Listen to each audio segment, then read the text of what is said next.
मम्मा मैं तैयार हूँ, चले? रुको कुकू बेटा, मैं राखी तो बैग में रख लूं। फिर मम्मा चिड़िया वो राखी उठाकर अपने बैग में रख लेती है और अपना कुछ सामान लेकर घर से निकलती है।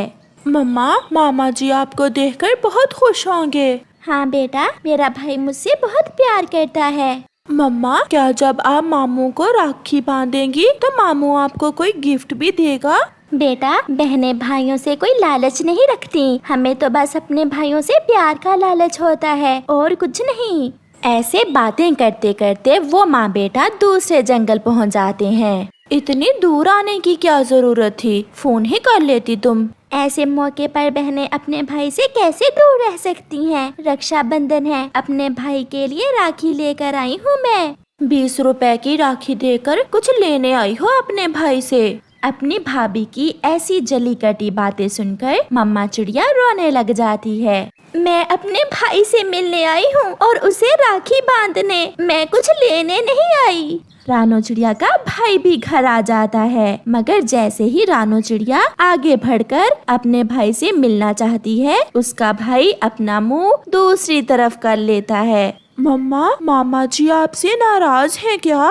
भाई क्या हुआ? आपने अपना मुंह दूसरी तरफ क्यों कर लिया? जिस दिन तुमने जायदाद में से अपना हिस्सा ले लिया था, उस दिन से मेरा और तुम्हारा रिश्ता खत्म हो गया था। उस वक्त तो तुम्हें अपना भाई दिखा नहीं, कहा था ना साइन कर दो जायदाद पर, तब तो कहती थी अपना हक लूंगी। अब क्यों आई हो यहाँ? मैं तो सब भूल गई थी, मगर अब पता चला आप तब से मेरे घर क्यों नहीं आए।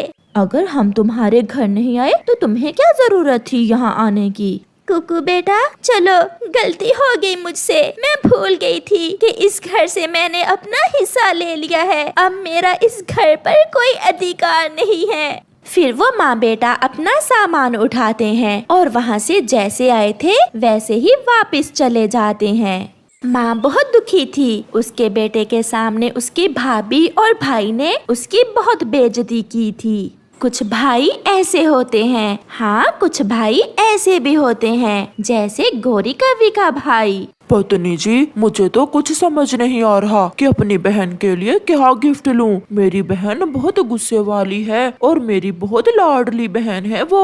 आप अपनी बहन के लिए सोने के झुमके ले आए। हाँ, मैं अभी अपनी बहन गौरी के लिए झुमके लेकर आता हूँ। मम्मा चिड़िया और उसका बेटा शाम को घर वापस पहुँचते हैं। वो थके हुए थे और दुखी भी, इसलिए वो जल्दी ही लेट जाते हैं। मम्मा, अब क्या मामा जी कभी हमें अपने घर में नहीं आने देंगे? कुकू बेटा सो जाओ, मेरे सर में बहुत दर्द है। मम्मा चिड़िया कुक्कू से क्या कहती, वो तो खुद अपने बेटे के सामने बहुत शर्मिंदा थी। दूसरे दिन गौरी कवि सुबह सवेरे ही चिड़िया के घर आती है। चिड़िया बहन, जल्दी चलो, जल्दी आ, मेरे साथ जाओगी। मगर कहाँ गौरी?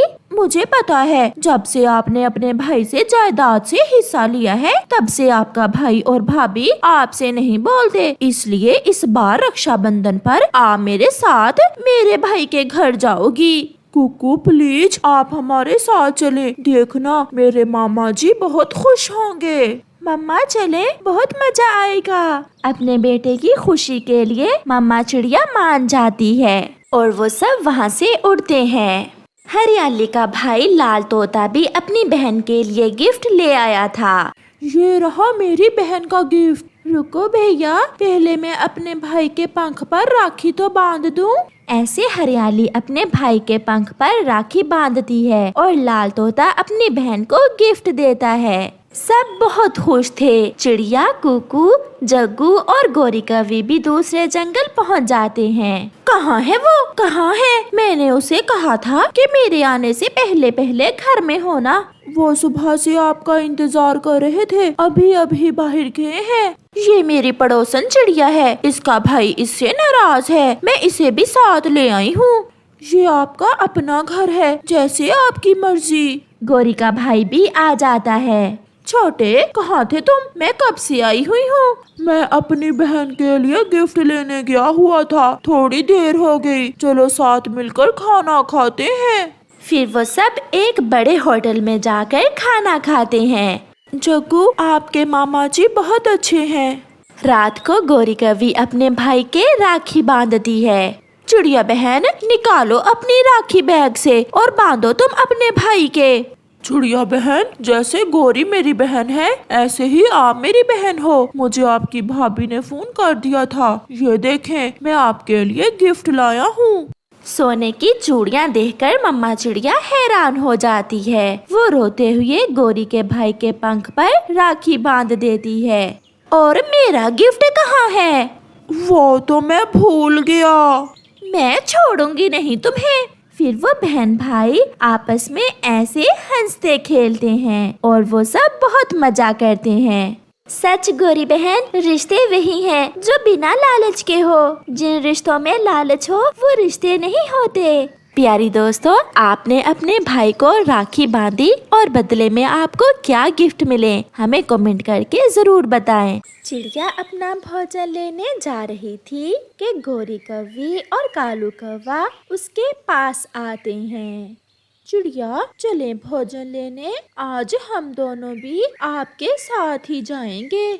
मगर तुम बुरे और दुष्ट कौवों के साथ मैं कभी भोजन लेने नहीं जाऊंगी। तुम बहुत बुरे हो। पिछली बार भी तुम दोनों ने मेरा भोजन छीन लिया था। मैं तो अपने दोस्त मिट्ठू के साथ भोजन लेने जाऊंगी।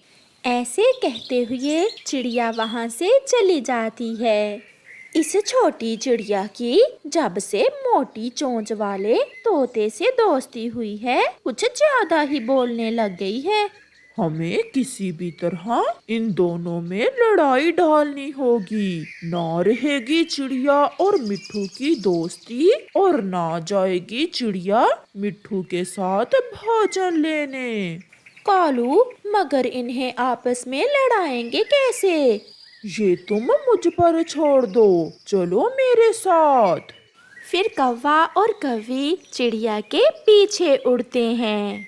तोता भी अपने घर के सामने बैठा चिड़िया का ही इंतजार कर रहा था। मिट्ठू भैया, मुझे थोड़ी देर हो गई। जब मैं आने लगी तो वो काले कौवे आ गए थे। वो काले कौवे मेरे पास भी आए थे, मगर मैंने उन्हें भगा दिया था। कौवा और कौवी थोड़ी दूर छुपे बैठे उनकी बातें सुन रहे थे। तुम दोनों जानते नहीं कि तुमने किससे दुश्मनी मोल ली है। जब चिड़िया और मिट्ठू भोजन लेने के लिए वहाँ से चले जाते हैं तो कौवा और कौवी तुरंत मिट्ठू के घर में घुस जाते हैं और मिट्ठू की अलमारी खोलकर मिट्ठू के पैसों की पोटली उठाकर वहाँ से भाग जाते हैं। वो सीधे चिड़िया के घर में जाते हैं। चिड़िया का बेटा घर में सोया हुआ था। कौवा आहिस्ता से तोते के पैसों वाली पोटली चिड़िया के घोंसले में छुपा देता है। चल कालू, अब हम यहाँ से भाग जाते हैं।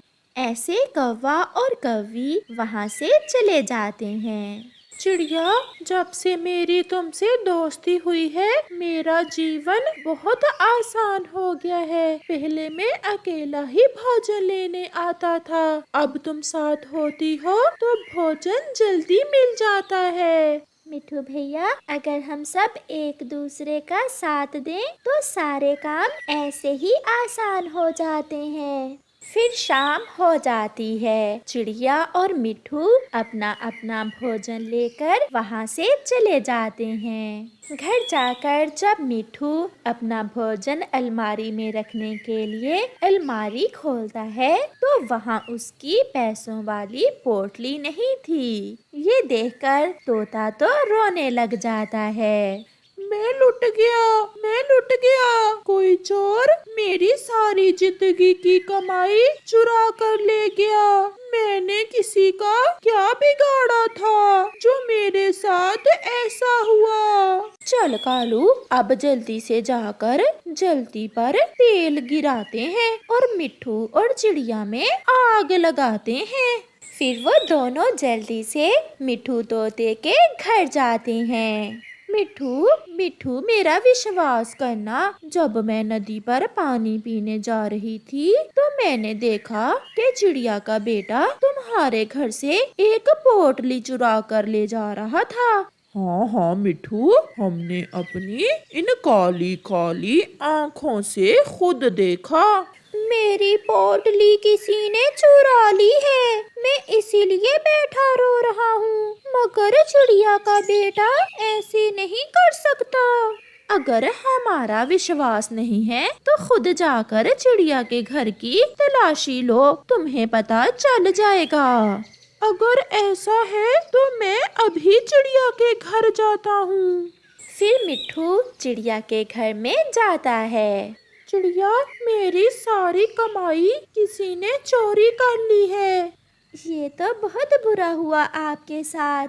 चिड़िया, मगर मुझे तुम पर शक है। मेरा मतलब है कि मुझे तुम्हारे बेटे पर शक है। मैं आपके घर की तलाशी लेने आया हूँ। ये सुनकर चिड़िया हैरान हो जाती है कि उसका दोस्त कैसे उस पर शक कर सकता है। मिठू, मेरा बेटा ऐसा नहीं कर सकता। मेरे बेटे ने कभी चोरी नहीं की। मम्मा, मिठू अंकल झूठ बोल रहे हैं। मैं तो आज घर से बाहर ही नहीं गया। अगर आप चोर नहीं हो तो मुझे तलाशी लेने से क्यों रोक रहे हो?